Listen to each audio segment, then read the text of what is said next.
So in previous classes, we have discussed about force, Newton's laws of motion, and how force generates momentum. In today's class, we will discuss about types of force. So basically, there are two types of forces. First one is contact force, and second one is non-contact force. In contact force, there is frictional force, and in non-contact force, there are centripetal force, centrifugal force, gravitational force, electrostatic force. So today's chapter will be entirely dependent on these types of forces, and we will learn about that, and we will end at gravitational force. So in the next lecture, we will discuss about what entire lecture will be based on gravitation only. So we will therefore stop till gravitation only. So today we are dealing with types of force. Or first I will just recap you about what is force, what force is. Force is basically, if we go by formula, it is mass into acceleration, and if we go by definition, it is the pull or push experienced by a body.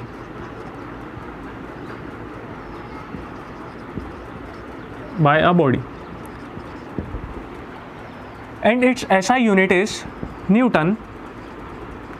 It is in SI unit, and in CGS it is dyne. 1 Newton is equal to 10 to the power 5 dyne. It is the important question. And Newton is also called as kg meter per second square.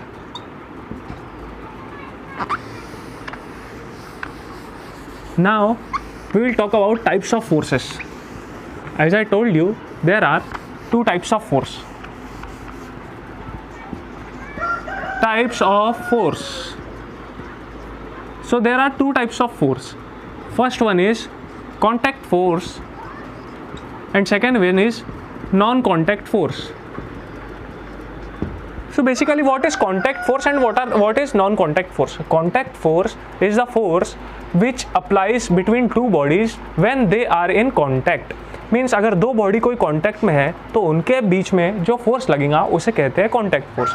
And the same applies with non contact force as the word signifies. Like अगर कोई body contact में नहीं है और उनके बीच में जो दो फोर्स लग रहे हैं तो उसे नॉन कॉन्टैक्ट फोर्स बोलेंगे. सो कॉन्टैक्ट फोर्स में क्या क्या आएंगे और नॉन कॉन्टैक्ट फोर्स में क्या क्या आएंगे वो हम देखेंगे अभी. सो कॉन्टैक्ट फोर्स कैरीज फ्रिक्शन और frictional force. It is the most important thing in this chapter, so we will discuss it in a good manner.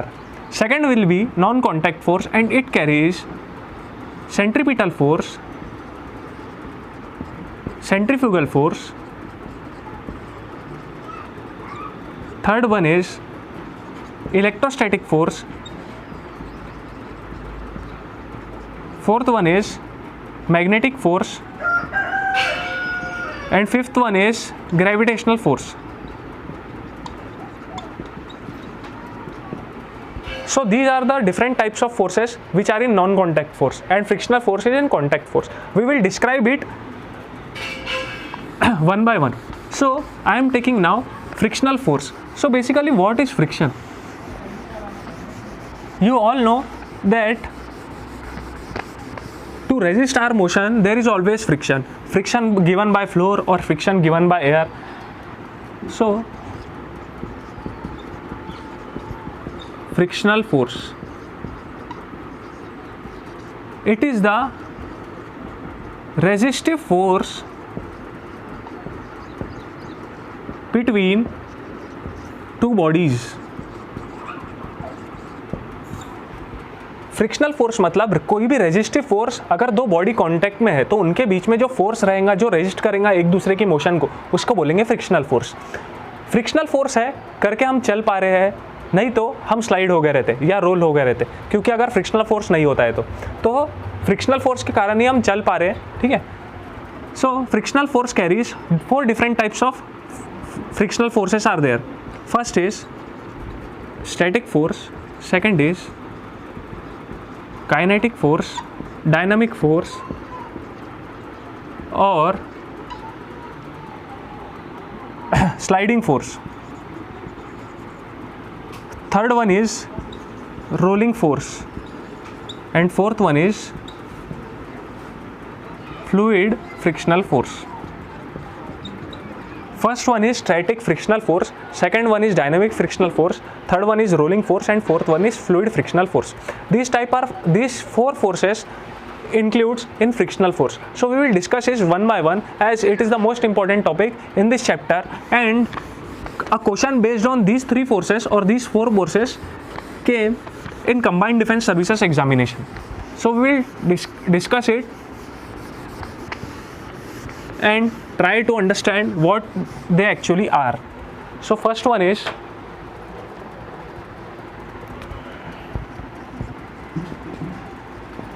static friction. Here static symbolizes or static means rest और no motion. Static का मतलब है एक जगह स्थिर, वो rest में है, मोशन में नहीं है. मतलब अगर मैं खड़ा हूँ तो यहाँ पे जो फ्रिक्शनल फोर्स लग रहा है, फ्लोर जो मेरी बॉडी पे लगा रहा है, जो मेरे फीट पे लगा रहा है, that is called static force, क्योंकि मैं रेस्ट पे हूँ. ऐसे ही अगर मैं ये मार्कर को फ्लोर में छोड़ूंगा, अगर उस पर कोई फोर्स नहीं लग रहा है तो वो मार्कर को जो रेस्ट पोजीशन पे रख रहा है, that is called static force. अगर मैं उस पर फोर्स लगा रहा हूँ तो वो रोल होगा आगे, तो दैट इज कॉल्ड, तब जो फ्रिक्शन लगेगा उसे बोलेंगे रोलिंग फ्रिक्शनल फोर्स. तो अभी के लिए इंपॉर्टेंट है static frictional force. Static frictional force का मतलब क्या है? जो चीज़ रेस्ट में है, रेस्ट पे लग रही है फोर्स, उसको रोकने के लिए. And it is the strongest force, frictional force, strongest frictional force. ये स्ट्रॉन्गेस्ट फ्रिक्शनल फोर्स है. अब इसके एग्जाम्पल क्या क्या हो सकते हैं? जैसे वॉकिंग्स में क्या होता है, हम जो अपने जो नीचे का रोड है या फ्लोर है उसको हम पीछे ढकेलते हैं, तो वो हालांकि हम मोशन में है लेकिन वो स्टैटिक फ्रिक्शन में ही आएगा, क्योंकि जो फ्लोर से मेरा फीट लगा हुआ है वो वहाँ पे रेस्ट पोजीशन पे, वो उसका मोशन नहीं हो रहा है. जब मैं आगे बढ़ाऊंगा, फ्लोर से पैर उठाऊंगा, तब वो मोशन में आएगा. तो रेस्ट पोजीशन में होने के कारण वहाँ पे स्टैटिक फ्रिक्शन लग रहा है. तो वॉकिंग और कोई भी if table is there in rest position, तो यहाँ पे जो फोर्स लगेगा वो रहेगा स्टैटिक फ्रिक्शन. स्टैटिक फ्रिक्शन का मतलब रेस्ट पे लगने वाला फोर्स, और ये सबसे स्ट्रॉन्गेस्ट फ्रिक्शनल फोर्स है. जो सेकंड हम बात करेंगे दैट इज स्लाइडिंग, काइनेटिक और डायनामिक. अभी जो दो फोर्स बाकी बात करूँगा मैं, स्लाइडिंग और इसके बाद रोलिंग, ये दोनों मोशन पे बेस्ड होंगे. अब तो इसके पहले इसके भी दो और एग्जाम्पल दूंगा मैं, that is pullups, third, fourth, rock climbing.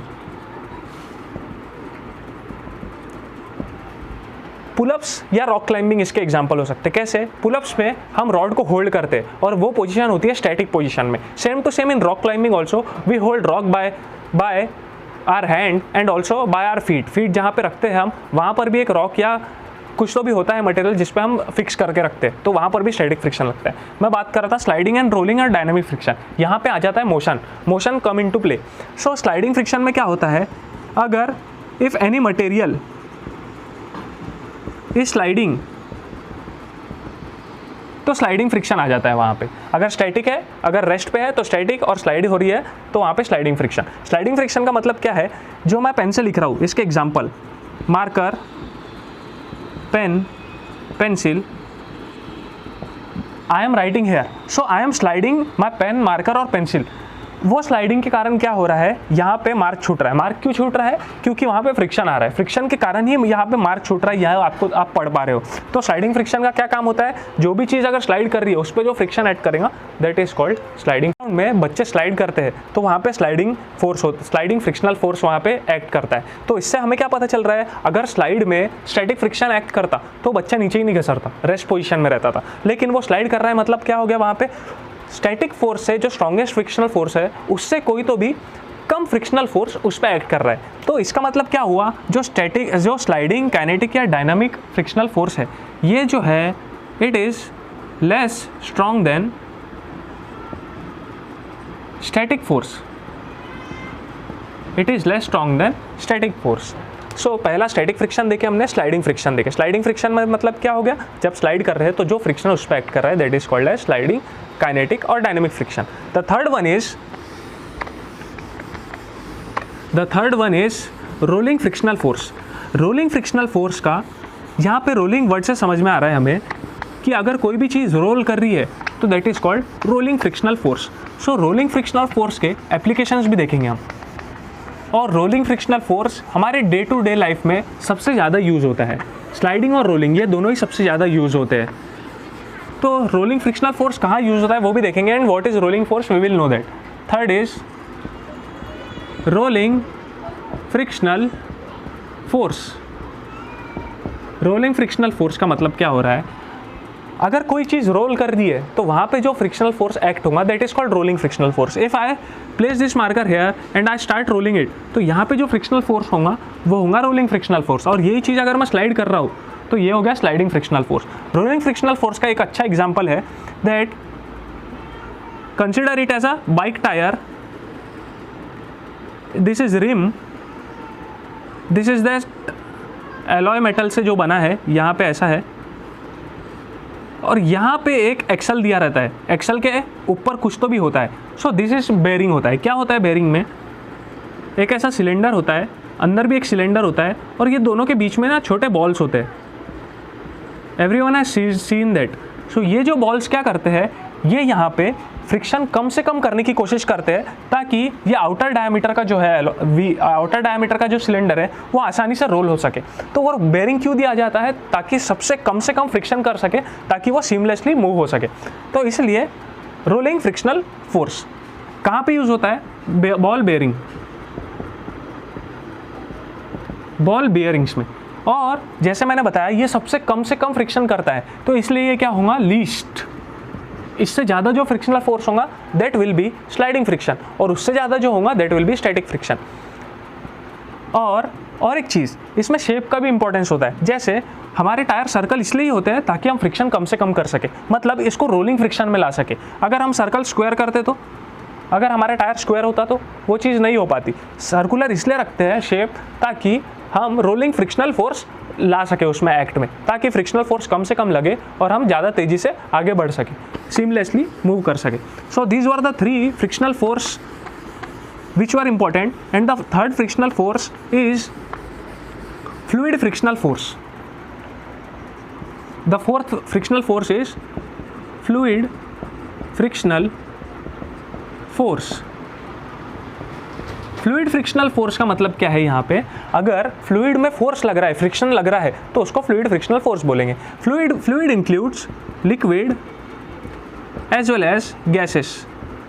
हालांकि हम सिर्फ लिक्विड को लेते थे, हमें पता ही नहीं रहता था, लेकिन fluid includes gases and liquid as well. तो इनमें जो कि लगेगा फ्रिक्शन उसे कहेंगे फ्लूइड फ्रिक्शनल फोर्स। अब लिक्विड में कैसे लग सकता है, इसका example waving your hand in water. अगर आप पानी में अपने हाथ को हिला रहे हो तो वो जो पानी आपको रेजिस्टेंस प्रोवाइड करता है, जो हमें महसूस होता है, that is called liquid friction या fluid frictional force. Second, if we talk about gas, so parachute. Parachute मतलब क्या हो गया, ग्लाइडर जब नीचे आता है तो वो जब पैराशूट खोलता है तो उसके कारण क्या होता है, एक रेजिस्टेंस प्रोवाइड होता है ताकि वो स्लोली नीचे आ सके। तो वहाँ पे कौन फ्रिक्शनल फोर्स उसको प्रोवाइड कर रहा, that is gases. Air provide कर रही है, and air is mixture of gases, तो गैसेस उसको प्रोवाइड कर रही है, therefore it is called as fluid frictional force. Was asked in CDS was which among the 3 forces, frictional forces, are the strongest and least, arranged in ascending or descending order। ऐसा पूछा था और statements दिए गए थे। तो strongest हमको पता है that is static, second is the second strongest is sliding, and the third one is rolling friction, और फ्लूइड फ्रिक्शन अलग चीज़ है। तो these were the things about frictional force, and frictional force is contact force because frictional force is generating when two bodies are in contact.